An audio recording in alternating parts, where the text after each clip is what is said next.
Hello students, welcome to all of you in the next video of narration। आज मैं आपको narration के imperative sentence के बारे में बताऊंगा। आप लोग सामने देख ही रहे होंगे कि इम्परेटिव सेंटेंस का मतलब होता है एक ऐसा सेंटेंस जो कि आदेश, सलाह, विनती का बोध कराता है। सामान्यतः इम्परेटिव सेंटेंस में order, command, request, prayer, suggest, advice आदि का बोध होता है। जैसे bring a glass of water, एक गिलास पानी लाओ, तो इसमें आदेश दिया जा रहा है।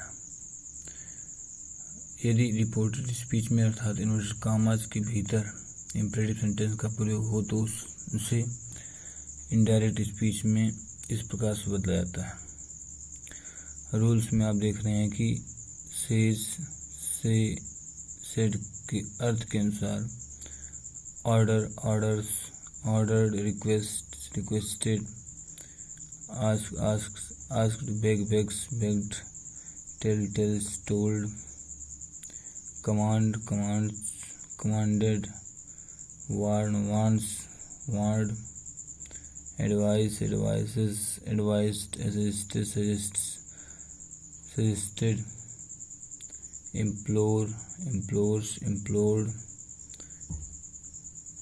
entreat, entreats इत्यादि में जो है बदल दे। इनका अर्थ भी बेग का मतलब होता है मांगना, भीख मांगना, ऑर्डर आज्ञा देना, रिक्वेस्ट प्रार्थना करना, वार्न चेतावनी देना, इम्प्लोर विनती, इंट्रीट प्रार्थना करना है, थ्रीटन धमकी देना, अर्ज विनती करना, परस्यूट विश्वास दिलाना, कमांड आदेश। तो इस प्रकार से आप देख रहे हैं कि इन्वर्टेड कॉमास को हटाकर टू का प्रयोग करें। दैट, इफ, वेदर का नहीं।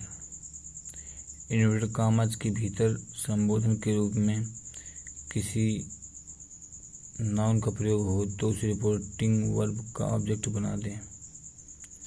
ध्यान दें, रिपोर्टिंग वर्ब के बाद ऑब्जेक्ट का प्रयोग रहे या नहीं रहे।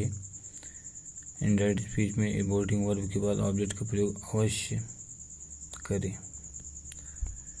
प्लीज, काइंडली, सर, मैडम इत्यादि जैसे शब्द आए हुए हों तो उनको भी हटा दें।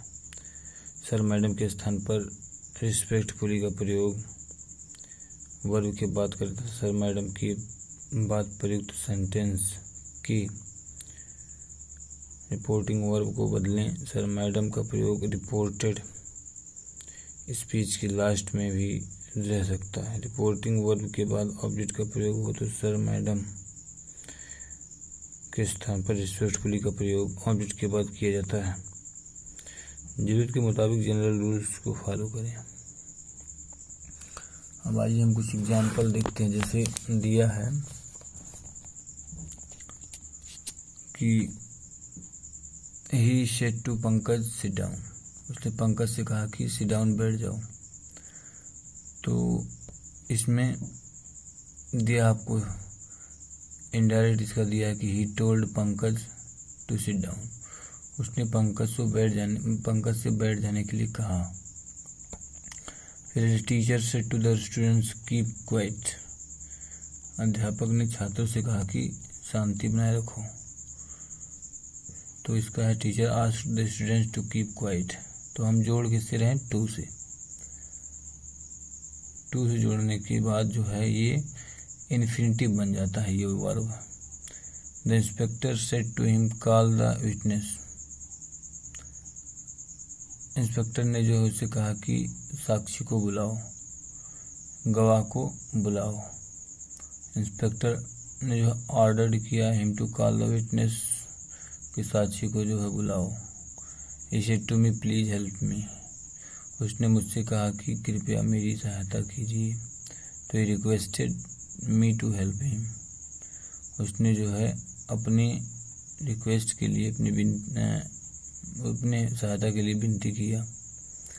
तो हमने प्लीज शब्द यहाँ पर इसलिए हटा दिया क्योंकि रिक्वेस्टेड का मतलब विनती से होता है।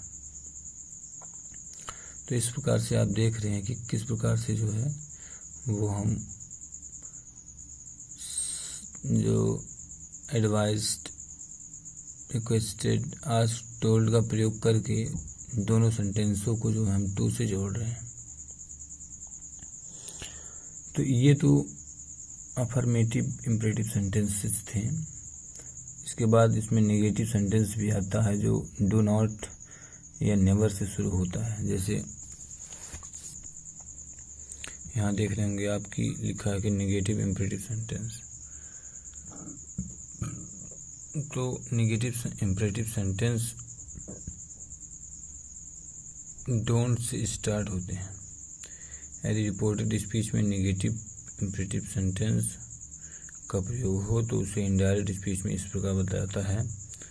रिपोर्टिंग वर्ब सेज, सेड के अर्थ के अनुसार आस्क्ड, टेल्स, टू आदि में बदल दें। इन्वर्टेड कॉमास को हटाकर नॉट टू का प्रयोग करें, न कि टू नॉट का। नॉट टू के बाद वर्ब को फर्स्ट फॉर्म लगाएं। एग्जाम्पल में दिया है do not make a noise तो not to make a noise, don't go out not to go out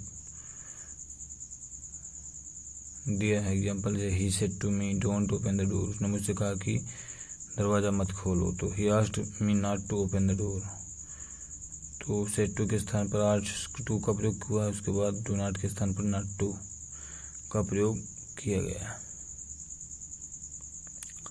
तो इस प्रकार से आप जो है अफर्मेटिव इम्परेटिव सेंटेंस और नेगेटिव इम्परेटिव सेंटेंस का जो है वो नरेशन करेंगे। फिर दिया है एग्जाम्पल में, जैसे he said to me to not go out, तो आएगा he forbade me to go out. अगर आप फॉरवर्ड का प्रयोग करते हैं तो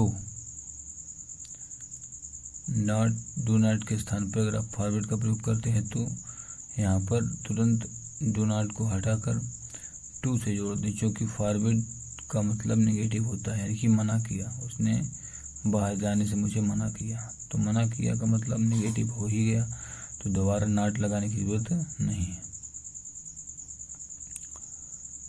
अगर आप फॉरवर्ड का प्रयोग करते हैं तो डू नॉट को हटाकर सेंटेंस को टू से जोड़ देंगे।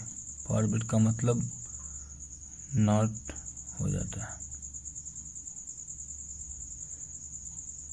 जैसा कि आप रोल्स में देख रहे हैं, यहाँ पे लिखा भी है कि फॉरवर्ड के बाद नॉट टू का प्रयोग नहीं होता, क्योंकि फॉरवर्ड स्वतः नेगेटिव में रखता है। इस प्रकार के सेंटेंसेस में आस्क्ड, टोल्ड जो है के बाद इन्वर्टेड कॉमा के बदले नॉट टू का प्रयोग,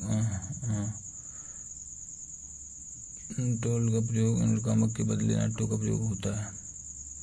यदि रिपोर्टेड स्पीच में प्रयुक्त इम्परेटिव सेंटेंस निषेध हो तो उसे इनडायरेक्ट स्पीच में इस प्रकार बताया जाता है। जैसे he said to his servant stop working, तो ही प्रोहिबिटेड और prevented his servants from working.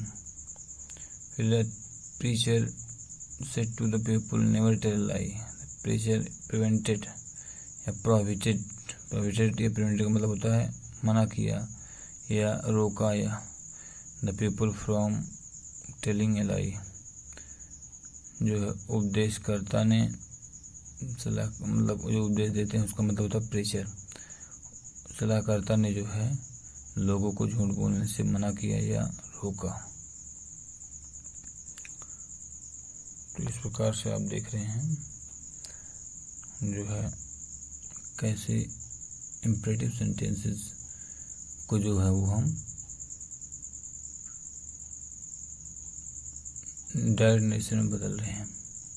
अभी इसमें कुछ टाइप के और भी सेंटेंस आएंगे, जैसे वो लेट से शुरू होते हैं।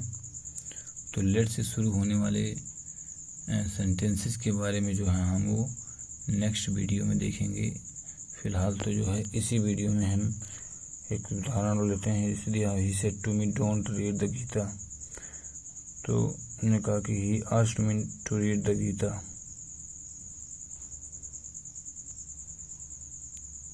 ही said to me do read the Gita, उसने मुझसे कहा कि गीता अवश्य पढ़िए, तो he asked me to read the Gita, तो इसका हुआ कि उसने मुझे गीता पढ़ने के लिए प्रेरित किया, कहा। टू रीड द गीता का मतलब होता है एम्फेसिस किया जाना। एम्फेसिस का मतलब कि उसने मुझसे कहा कि गीता को जरूर पढ़ो, यानी कि थोड़ा सा प्रेशर किया गया। तो ऐसे भी सेंटेंसेस के लिए आप दोनों सेंटेंस को टू से ही जोड़ेंगे।